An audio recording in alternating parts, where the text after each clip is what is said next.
Before the first bell even rings, before the fluorescent lights hum to life, the classroom is a cage, and the predators are already inside. They thought she was just another teacher, another easy target. They were about to learn how wrong they were. And hey, if you're someone who believes the underdog can always fight back, then you're in the right place. Subscribe and join us, because this story is for you. The air in room 214 was thick with the usual Monday morning cocktail of anxiety, cheap body spray, and the faint, ghostly scent of industrial cleaner. For Mr. Davies, the veteran history teacher with a kind heart and wary eyes, it was just another day in the trench. But for Ms. Ania Petrova, the new literature teacher, it was a fresh start. She stood at her desk, arranging copies of To Kill a Mockingbird, her movements calm and deliberate.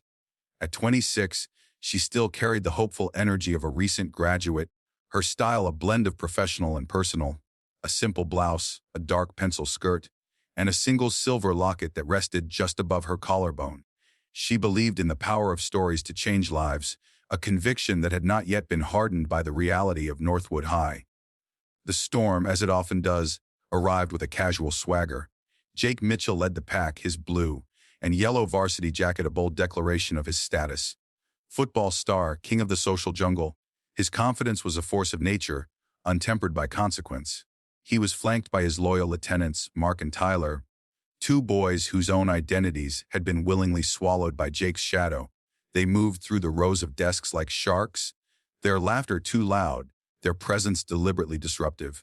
They didn't just occupy space, they claimed it. Jake's primary target was a slight, bespectacled boy named Leo. Leo was the kind of kid who tried to make himself invisible, his nose perpetually buried in a book, his shoulders permanently hunched as if awaiting a blow. The bullying was a ritual, a daily assertion of the school's brutal hierarchy. It was verbal, psychological, a constant chipping away of a soul. Miss Petrova had seen the flickers of it in her first few weeks. A shoved textbook, a cruel nickname hissed across the room, the deliberate isolation at lunch. Each time, she had intervened with a firm but measured tone. "That's enough, Jake. Take your seat, please." Her reprimands were met with a smirk, a slow, insolent blink, a performance of compliance that was more insulting than outright defiance. She was a speed bump, not a roadblock.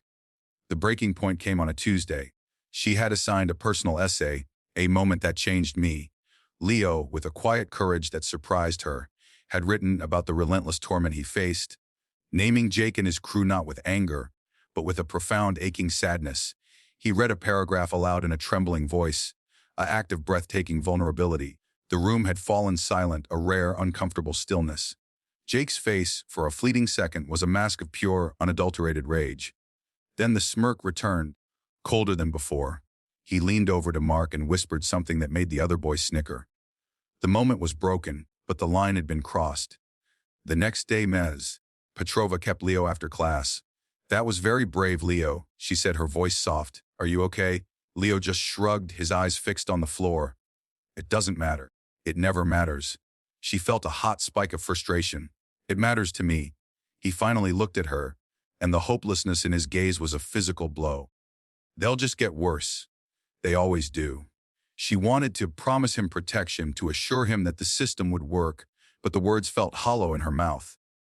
She dismissed him with a heavy heart, watching him shuffle into the hallway, a potential victim waiting for the axe to fall. She decided then that a meeting with the principal was necessary. It was the proper channel, the correct procedure. She gathered her things, her plan forming, a sense of bureaucratic resolve settling over her. She never made it to the principal's office. As she turned to leave her now empty classroom, the door clicked shut. Not slammed, but closed with a deliberate, final sound. Jake stood with his back against it, his varsity jacket seeming to absorb the fluorescent light, making him appear larger, more menacing. Mark and Tyler emerged from the supply closet in the back of the room, where they had been hiding. In Jake's hand, held loosely at his side, was a wooden baseball bat. It wasn't a random piece of equipment, it was a trophy from some long ago Little League championship, the wood worn smooth in places from the grip of his hands. "Going somewhere, Miss Petrova?" Jake asked, his voice a low, conversational purr that was far more terrifying than a shout. The sunlight streaming through the large windows suddenly felt accusatory, illuminating the dust motes dancing in the air like 1,000 tiny witnesses. The room, usually a place of potential, had become a trap. "What is this, Jake?" she asked, her own voice remarkably steady, though her heart was a frantic bird against her ribs. She took a step back, her calves bumping against her desk. "This is a conversation," he said, taking a slow step forward. He tapped the head of the bat lightly against his open palm. Thwack thwack. The sound was obscenely loud in the quiet room. "See, we have a problem. You seem to have gotten the wrong idea about how things work around here." Mark and Tyler moved in, flanking her. Before she could react, they each grabbed one of her arms, their grips firm and impersonal. She struggled instinctively, but they were strong, fueled by a pack mentality adrenaline. "Let me go. Right now," she commanded, her teacher voice firm, the one that usually made freshmen quail. Jake just smiled, a slow, cold stretching of his lips that never reached his eyes. "Or what? You'll give me detention, write me up." He laughed, a short, ugly sound. "You still don't get it. Those little slips of paper don't mean anything. Not to me." He moved closer, until she could smell the mint on his breath, see the faint stubble on his chin. He raised the bat, not to strike, but to place the tip of it under her chin, forcing her head up. The wood was cool and smooth against her skin. "Leo is a little liar." Jake whispered, his face inches from hers. "And you're a nosy little problem." And problems, he paused, letting the word hang in the air, need to be solved. This was the apex of his power, the moment he lived for. The fear in her eyes, the physical control, the absolute certainty of his own dominance. He was untouchable. He was a god in a varsity jacket. But then something shifted. The initial shock in Anya Petrova's eyes didn't melt into the terror he expected. Instead, it solidified. It cooled, like molten steel being quenched, into something unyielding and dangerously calm. The fear was still there, a flicker in the depths, but it was now overshadowed by a profound, almost ancient, resolve. She stopped struggling against the boys holding her. Her body went still, not in surrender, but in preparation. "You think I'm afraid of you, Jake?" she asked, her voice dropping to a near whisper, yet every syllable carried with crystal clarity across the silent room. Jake's smirk faltered for a fraction of a second. "This wasn't the script." "You should be," he retorted, pressing the bat a little harder against her throat. "I am," she admitted, and the honesty disarmed him. "But not for the reason you think. I'm not afraid of the bat. I'm not even afraid of you." Her gaze was unwavering, locked on his. "I'm afraid of what I'm going to have to do to you." A confused ripple went through the boys holding her. Tyler's grip loosened slightly. Jake barked a laugh, but it sounded forced. "What you're going to do to me?" "Lady, you're in no position to." "Your father," she interrupted, her voice still low, but now carrying a razor's edge. "His name is Robert Mitchell, isn't it? Robert Bobby Mitchell." The use of his father's name, the casual, familiar way she said, "Bobby," struck Jake like a physical blow. The smirk vanished, replaced by a flicker of confusion. "What about him? Has a building contractor, right? Mitchell and Sons Construction. Drives a red Ford F-150. License plate." She paused as if searching her memory. "BMITC1. The classroom was utterly, preternaturally silent. You could have heard a pin drop onto the industrial carpet. The bravado, the arrogant posturing, was leaching from Jake's face, replaced by a dawning, sickening confusion. How did she know that? "He has a scar," she continued, her voice hypnotic in its calm precision, "on his left forearm. From a saw accident when he was 19. He hates cilantro, loves the Dallas Cowboys, and he takes his coffee black with 2 sugars. He proposed to your mother, Carol, on the pier at Santa Monica Beach. She said yes, but only after she made him get down on one knee 3 times because she wanted a better picture for her friends." Jakey's mouth was slightly agape. The bat lowered, forgotten, from her throat. The baseball bat clattered to the floor, the sound shockingly loud. He didn't even seem to notice. The weapon was irrelevant now. The real armament had been deployed, and it was knowledge, cold, brutal, and intimate. In the void left by the echoing clatter, a new sound emerged, the ragged, shallow pull of Jake's breath. The color had drained from his face so completely he looked like a negative of himself. The blue of his jacket now grotesquely vibrant against his paper, white skin.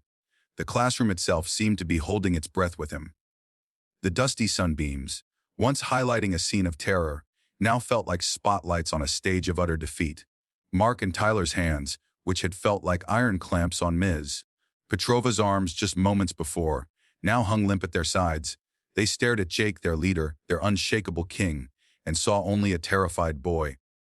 His disintegration was more frightening to them than any authority figure's anger could ever be. It was the collapse of a universe they had helped build, and they were now untethered, floating in the silent chaos of its aftermath. They watched as Ms. Petrova's gaze, that terrifyingly calm and focused force, remained locked on Jake, pinning him in place more effectively than any physical restraint. It was a look that saw past the varsity jacket, past the sneer, past the carefully constructed persona of the high school predator, and saw right down to the 7-year-old boy who was afraid they would cut his superhero shirt. In that moment, she wasn't just a teacher dispensing discipline. She was an archivist of his soul, reading aloud from a ledger he never knew existed. The power had not just shifted, it had inverted completely.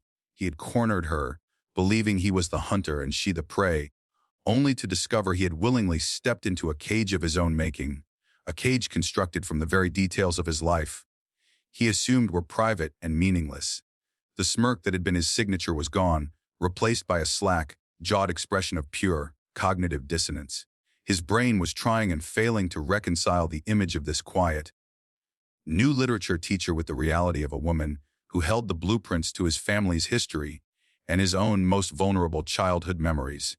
It was an existential assault, and he had no defenses against it. Every cruel word he had ever spoken, every shove, every mocking laugh, now echoed back at him not as acts of strength, but as pathetic, childish noises that had, unbeknownst to him, been happening under the watchful eye of a ghost. The room was a vacuum, and in that silence, the weight of every single one of his actions began to crush him, each memory a stone added to a pile that was now burying him alive.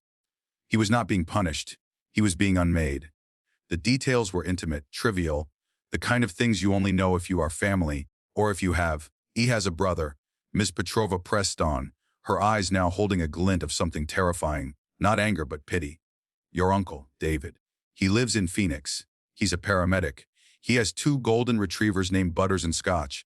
She took a small, deliberate step forward, and this time, it was Mark and Tyler who stepped back, their hands falling away from her arms as if her skin had become white-hot. She was in control now. The room was hers. And you, Jake, she said, her eyes boring into his soul. You were born at 4:18 a.m. at Northwood General. You weighed 7 pounds, 2 ounces. You had a birthmark, a small, strawberry-shaped hemangioma on your lower back. It faded by the time you were 5. Her voice softened, but the intensity only grew. You were afraid of the dark until you were 8. Your first word wasn't mama or dada. It was ball.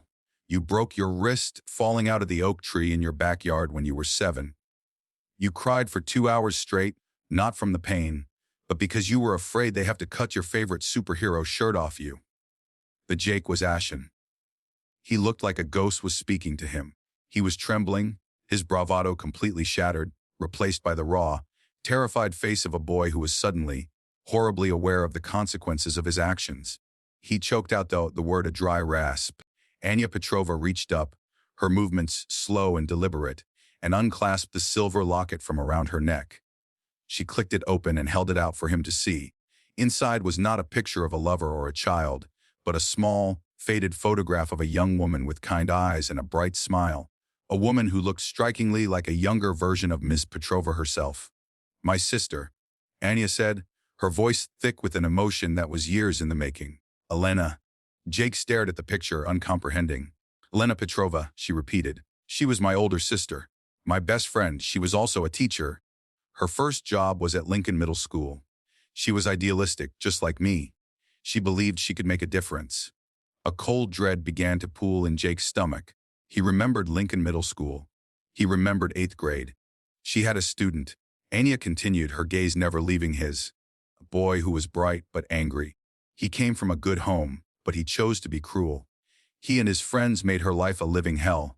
They spread vile rumors about her. They keyed her car. They mocked her in class every single day. She tried everything. She talked to his parents. She met with the principal. She killed herself with kindness. Nothing worked. The bullying broke her. It stole the light from her eyes. As she closed the locket with a soft snap, the sound was like a period at the end of a sentence. 2 weeks before the school year ended, she went into her classroom, locked the door, and took a whole bottle of pills. She was 24. The silence in the room was no longer just silence. It was a living, breathing entity, heavy with the weight of the revelation. Mark and Tyler had backed all the way to the wall, looking like they wanted to dissolve into it. Jake was trembling, his bravado completely shattered, replaced by the raw, terrified face of a boy who was suddenly horribly aware of the consequences of his actions. My family was destroyed, Anya whispered, a single tear finally tracing a path down her cheek. It was the only crack in her armor. My mother never smiled again. My father, he just disappeared into his work. I was 17, I had to plan my big sister's funeral. She took a final step towards Jake, who seemed to have shrunk, the varsity jacket now looking like a costume on a scared child. So you see, Jake, she said, her voice barely audible, but every word landing with the force of a sledgehammer. I'm not afraid of you. I've already lived through my worst nightmare.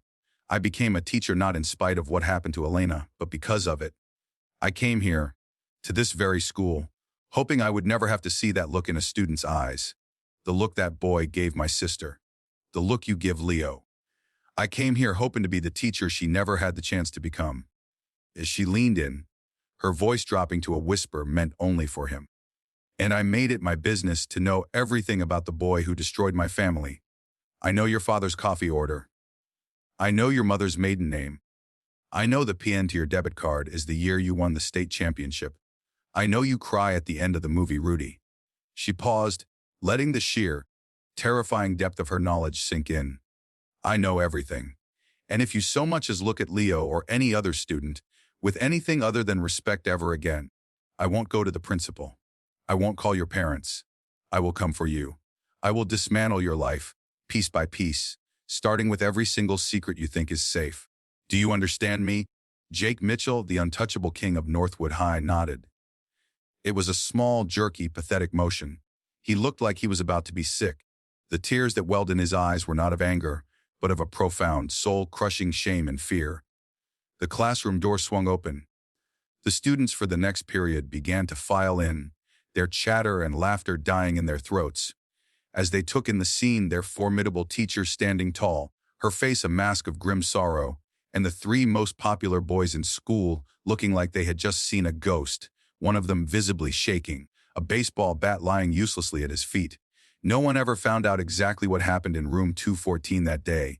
Jake Mitchell never spoke of it. He quit the football team a week later. He started eating lunch alone in the library. The swagger was gone, replaced by a quiet, haunted demeanor. He graduated that spring, a shadow of the boy he had been, and was never heard from again. Mark and Tyler, freed from his orbit, faded into the background, their own cruel impulses neutered by a fear they could never quite articulate. Leo finished the year without another incident. He never knew why the torment stopped so abruptly, but he saw the way Jake looked at Ms. Petrova from then on. Not with contempt, but with a kind of terrified awe. It was a look shared, in whispers and rumors, by the entire student body. Ms. Petrova had faced down the monster, and the monster had broken. Anya Petrova continued to teach at Northwood High for many years. She was known as a tough but fair teacher, one who had a particular soft spot for the underdogs, the quiet ones, the kids who ate lunch alone. She was a good teacher, a great one even, but she never wore the locket again. She had buried her sister twice, once in the ground, and once in that silent, sunlit classroom, using the truth as both a weapon and a shroud. She had gotten her revenge, not with violence, but with memory. And in the end, it was a victory that felt as hollow as it was necessary, a quiet, emotional conclusion to a war no one else had even known was being fought. From which part of the country are you watching this video?